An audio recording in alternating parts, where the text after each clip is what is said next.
அஸ்ஸலாமு அலைக்கும் வரஹ்மத்துல்லாஹி வபரகாத்துஹு. அன்பானவர்களே, இன்றைக்கு நம்ம பார்க்க இருப்பது உமர் அவர்களுடைய நெஞ்சத்தை மாற்றிய குர்ஆன் வசனம். உமர் அவர்கள் இஸ்லாத்திற்கு எதிராக இருந்தவர்களை உன்னத நபித்தோழராகவும் உன்னத ஆட்சியாளராகவும் மாற்றிய அந்த மூன்று குர்ஆன் வசனம்.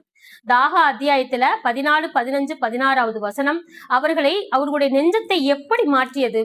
அதில் அல்லாஹ் என்ன கூறுகின்றான்? திண்ணமாக நான் தான் அல்லாஹ், என்னை தவிர வேறு இறைவன் இல்லை, எனக்கே அடிபணிவீராக, என்னை நினைவு கூறுவதற்காக தொழுகையை நிலைநிறுத்துவீராக. மறுமை நாள் வருவது திண்ணம், அந்நேரம் வரும் நேரத்தை நான் மறைத்து வைக்க விரும்புகிறேன். ஒவ்வொரு ஆன்மாவும் அவரவர் முயற்சிக்கேற்ப கூலி பெற வேண்டும் என்பதற்காக.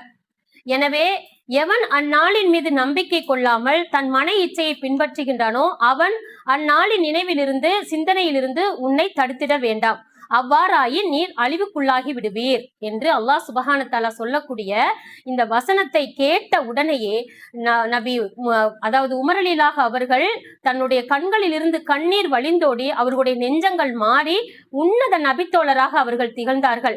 அப்படிப்பட்ட ஒவ்வொரு குர்ஆன் வசனங்களையும் நாம் உணர்வுபூர்வமாக நாம அணுகும் பொழுதுதான் நம்மளுடைய நெஞ்சத்தையும் மாற்றக்கூடியதாக இருக்கும். அன்பான சகோதரிகளே, அஸ்ஸலாமு அலைக்கும் வரஹ்மத்துல்லாஹி வபரகாத்துஹு.